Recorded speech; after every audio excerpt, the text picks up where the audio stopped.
Well, thank you and good morning, everyone. And thank you, Susan, for the primer on infrastructure investment. 2 decades ago, infrastructure investing in its current form didn't exist. Yet, in the past decade, infrastructure fund AUM has quadrupled. And this younger asset class is now finding a place in private market portfolios. So what's in store as this asset class matures and enters the mainstream? The picture's complex, and its development across the world is driven by different factors. For example, in developed markets, this infrastructure need is driven by deprecating structures and a replacement of obsolete technology. In emerging markets, we see greenfield investments facilitating the attractive growth story, whilst increasing coverage and density. Today, we'll share our conviction on infrastructure and why right now it's a great time to enter the market. Have I gone? So why infrastructure? Let me first explain how we classify infrastructure as an asset class. We define infrastructure as irreplaceable, essential, and long-lived assets that will likely hold value over the long term. In addition, they demonstrate desirable investment characteristics that set them apart from traditional investments. Typically, the value of infrastructure investments doesn't move in step with economic cycles, since service contracts are often inflation-linked.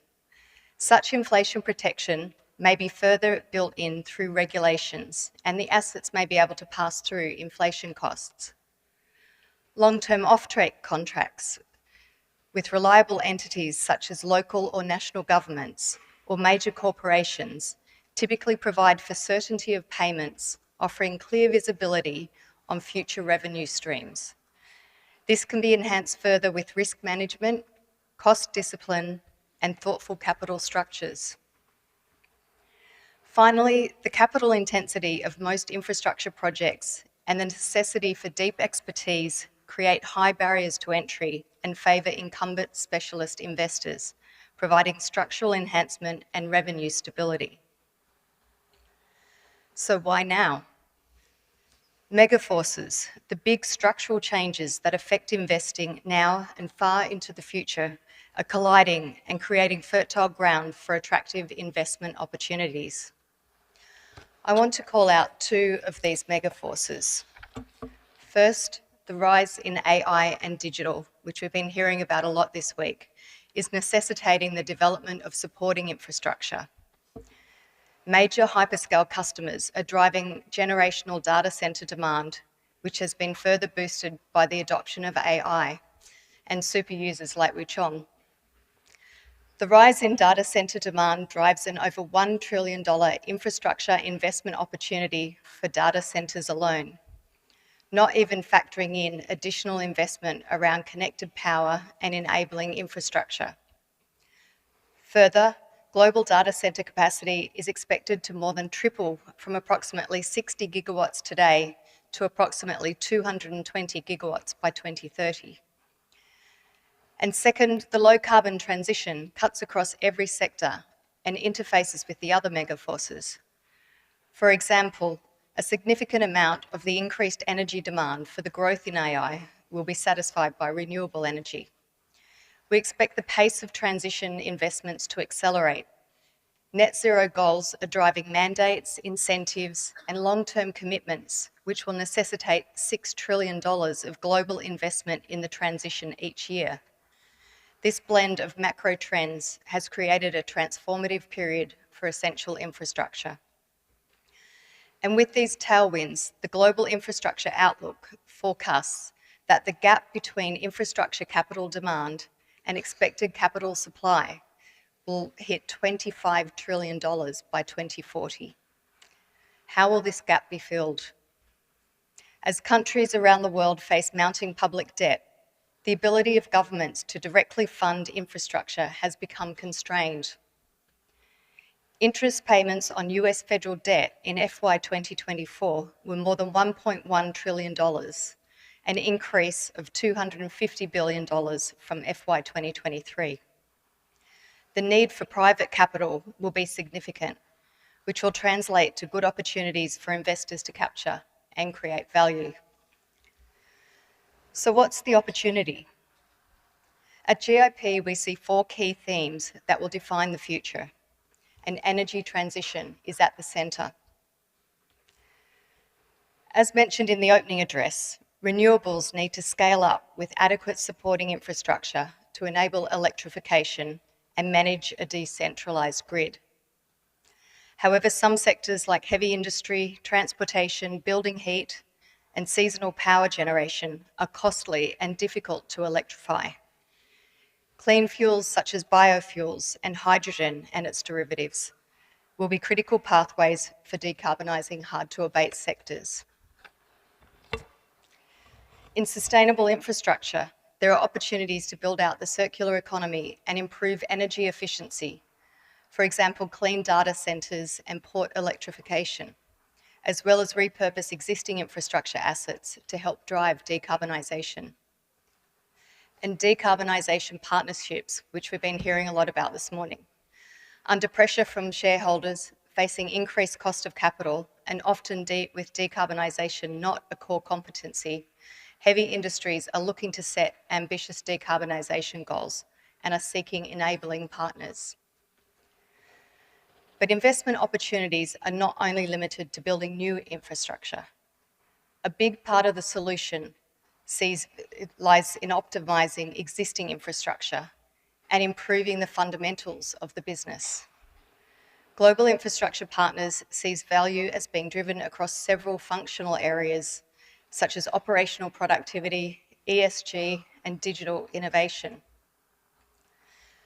Most people in this audience will have used an airport at some point as a passenger, so I'll use airports to illustrate this. Airports have typically been operated with a landlord mindset. However, GIP approaches our infrastructure investment with an owner-operator mindset. At our airports, customer service and passenger experience are at the heart of our decision-making. GIP analyses data to fully understand the flow of people, baggage, and aircraft throughout the airport, identify the bottlenecks, and apply operational efficiency improvements and latest technology to optimise that flow and minimise waiting times. This strategy generates tangible financial benefits. Effective use of space avoids the need for expansion and the capex required to do that. Also, a better passenger journey where queuing is minimised increases dwell time in retail areas, allowing passengers time to enjoy food and beverage. And having a less stressful experience also improves passenger sentiment and openness to explore the shops. Gatwick Airport deployed security technology that increased the number of passengers per lane per hour from 160 to 600, reducing queues and waiting times. They also increased the capacity of their single runway by 10%. What is good for passengers is also good for key stakeholders, including our airline partners, the airport staff, and airport regulators.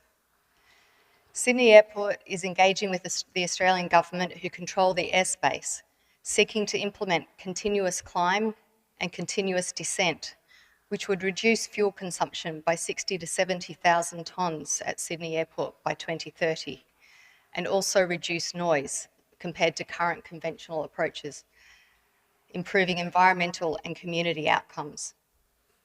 GIP's model facilitates stronger and more competitive assets that attract more customers and more partners and improves ESG outcomes. Let me give you some further examples of where we've achieved performance gains. With Clearway Energy, our business improvement team were able to separate the business units and establish a new company. We focused on simplifying and optimising processes like energy yield management and cost control, while improving capex efficiency through project controls. In 5 years, from 2018 to 2023, we were able to increase our renewables capacity by 68%, triple our development pipeline, and add battery capabilities to the pipeline. At the Port of Melbourne, we have modernised the existing container precinct, opened a new container precinct, and expanded port capacity. Through efficiency measures, technology, and working with key partners, we were able to safely increase the size by more than 20% of container ships servicing the port, importantly without CapEx spend. In addition to the financial benefit, this avoided an increase in embodied carbon. At CyrusOne, a portfolio company that owns and operates data centres, we successfully executed an accelerated sustainability strategy while improving operating metrics such as power, carbon, and water usage effectiveness.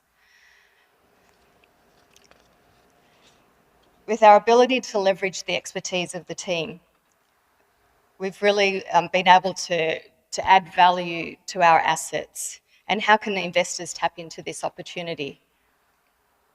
We've got at GIP $170 billion in AUM with a global footprint in over 100 countries across developed and emerging markets.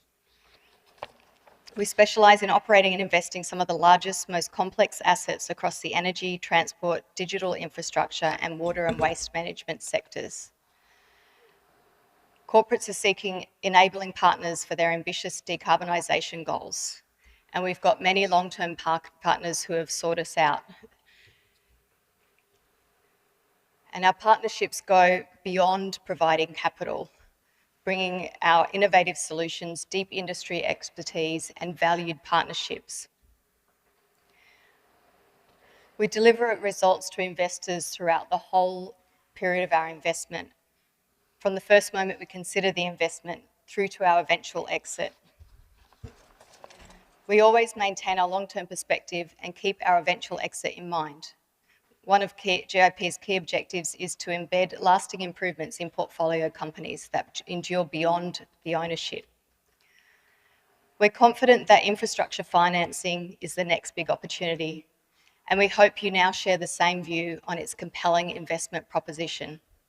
The confluence of megaforces like AI and the low carbon transition, macro trends, and the state of public budgets have created a unique moment in time and the chance for private capital to finance assets, real assets, and support robust and sustainable economic growth. And we trust that with today's presentation and the case studies that we shared, we've demonstrated that GIP is well placed to fully realise these infrastructure investment opportunities. Thank you very much.